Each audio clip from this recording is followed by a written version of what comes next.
What's up, everybody? Happy Tuesday. Hope all you're having a great day so far.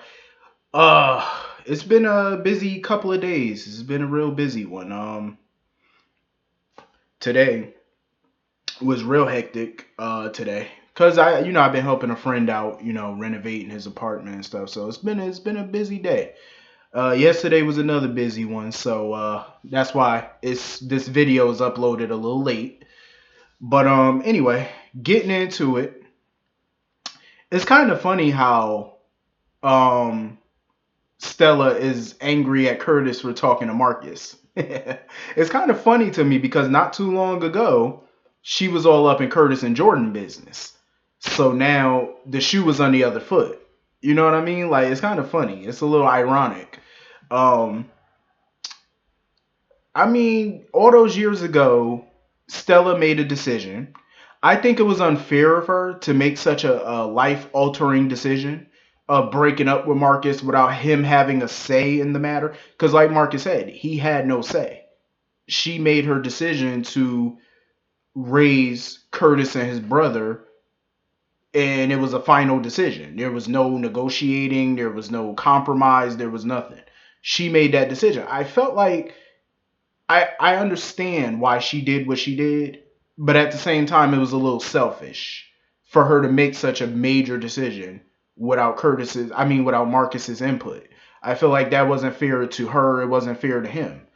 Even though he's happy with the life that he's been living the last 30 years, with Yvonne and stuff like that, I get it. But you always in the back of your mind have that what if. You know what I'm saying? Like, what if we talked about it? What if we did things different? They could have been married by now. They could have had a couple kids of their own by now. You never know.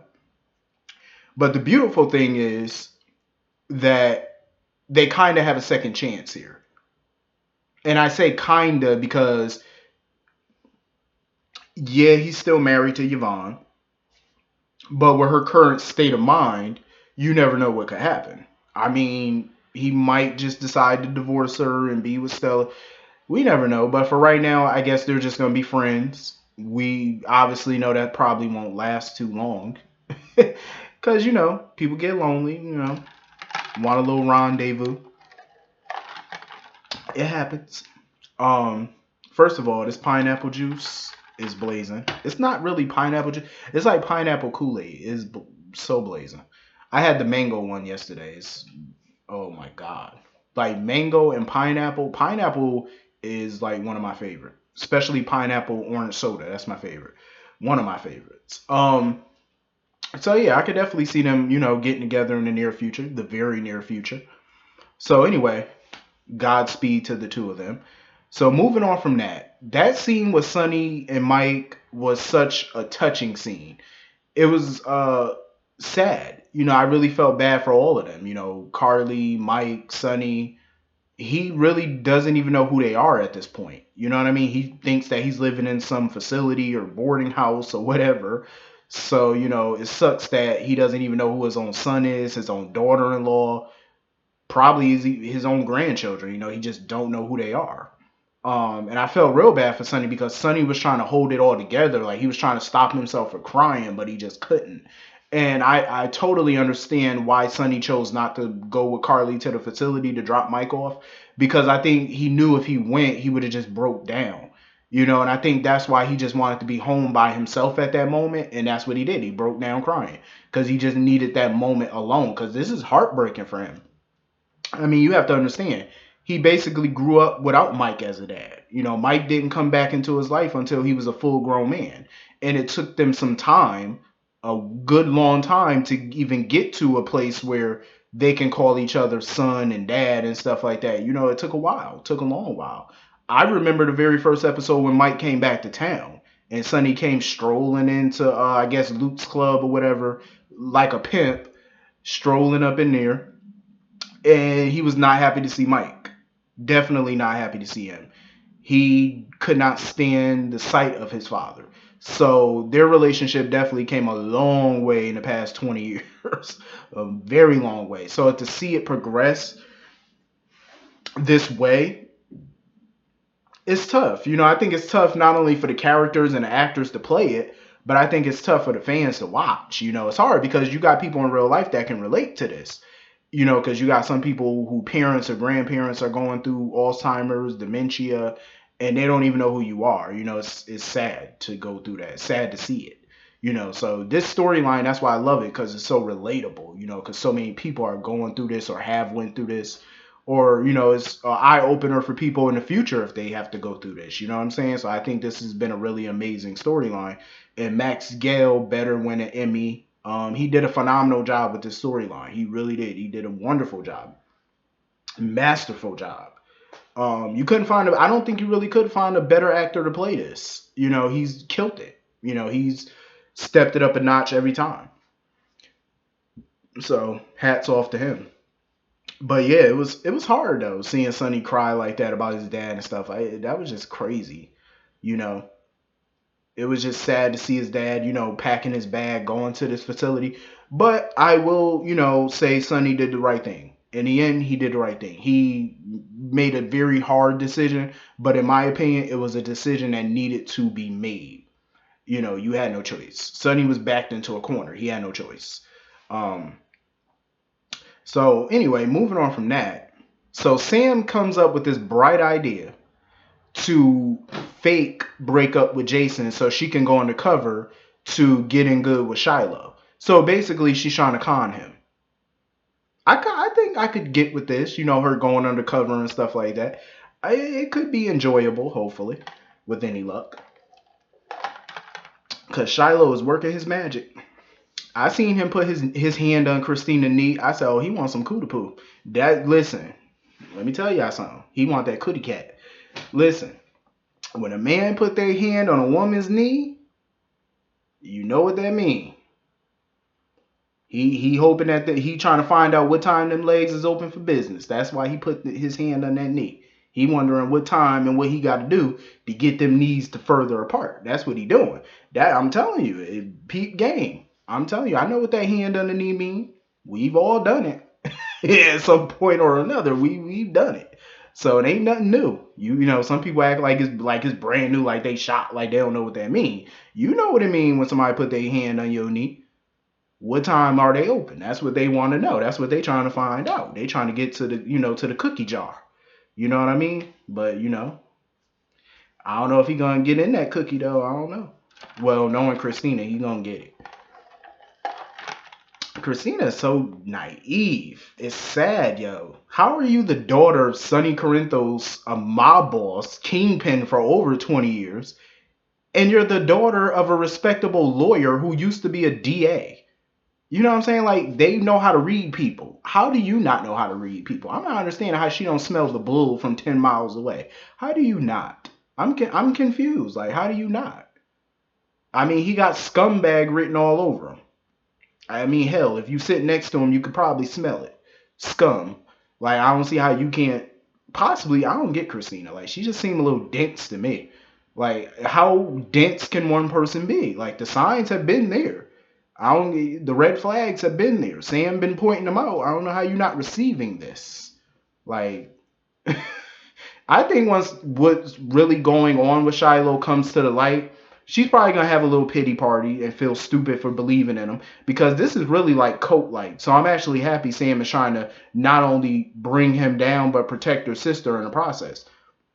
Because Sam had a point though. This is what cults do, and this is what Shiloh's trying to do. He's going to isolate her eventually from her family. Before you know it, Alexis is going to see less and less of Christina. Sam is going to hear less and less from her. That's how these cults do. You see less and less. They isolate. So that way they can control you further without outside influence. You know what I'm saying? I'm shocked. I know Sonny has been going through a lot of stuff, and Jason's been kind of keeping him up to date on things, but why hasn't Sonny made a visit to that damn house yet, dawn of day, and met Shiloh for himself? I think if Sonny met Shiloh, he would know instantly something ain't right with him. I think Sonny would know, because Sonny's usually a good judge of character when he first meet people, especially after a conversation. One conversation, he could pretty much tell you what this type of person is about. You know what I'm saying? Like, some people are like that in real life. Like, they could tell you based off of one little conversation what somebody's all about.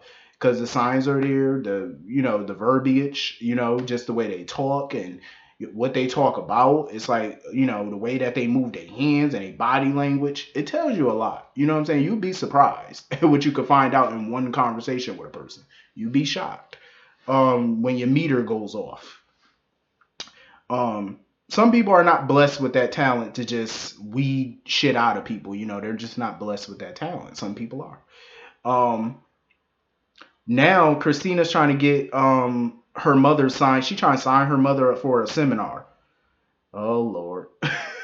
You already know that seminar is gonna bring out some demons for Alexis. I already know it. This seminar is not gonna be good for her because you see what it did to Christina and Sam. So you already know it's not gonna be good for Alexis. It's gonna bring out all her demons. So I think Alexis might want to sit this seminar out. I'm just saying, especially seeing as how she's a recovering alcoholic, you might want to sit it out. Just a word of caution. Um, so anyway, moving on from that. What else? Jordan. First of all, who the hell does Jordan think she is? When Griffin told her that he recommend that Lulu see a psychiatrist or a therapist or whatever, Jordan takes it upon herself to ask Ryan to be Lulu's doctor.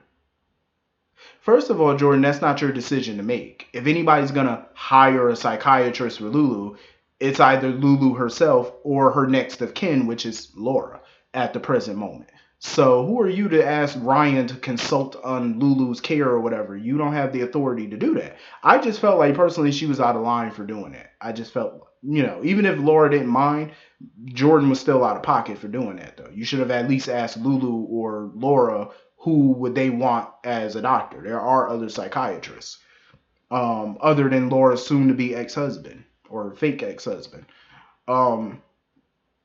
I did love the scene though between Laura and Ava when Ava brought Laura a cup of coffee and stuff like that. I liked it because it was authentic. It was genuine. You know what I'm saying? Like, so I really dug that scene. I knew they were gonna pull that BS though, where Lulu would wake up and she wouldn't remember who attacked her.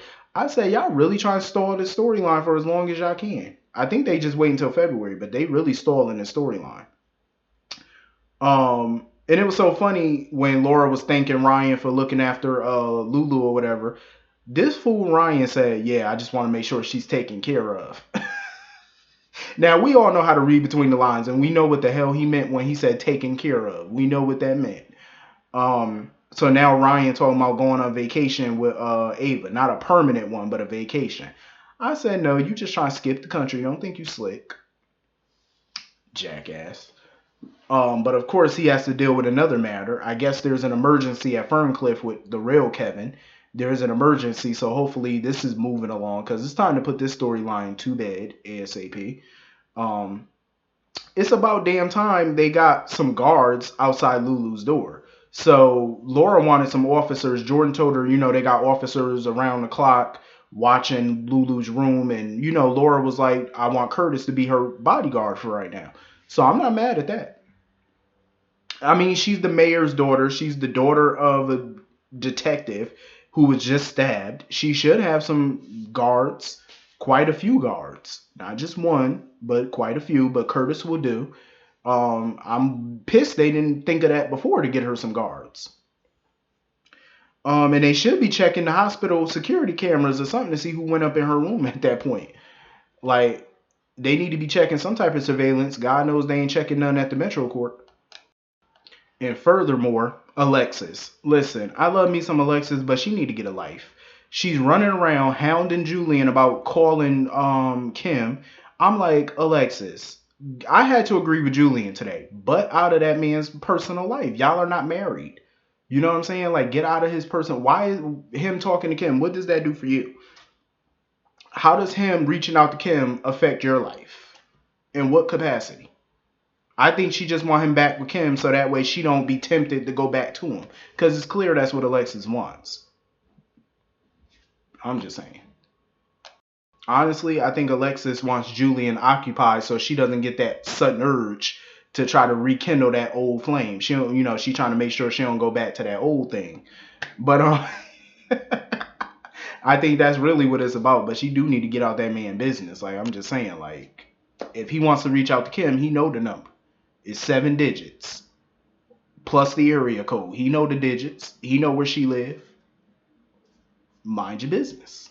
Go find you some clients. Bring in that money, that moolah, and go find some clients and get you some business. So anyway, that was pretty much the episode. Hit the comment section. Let me know what y'all thought. I will see y'all all later. Have a great night. Peace.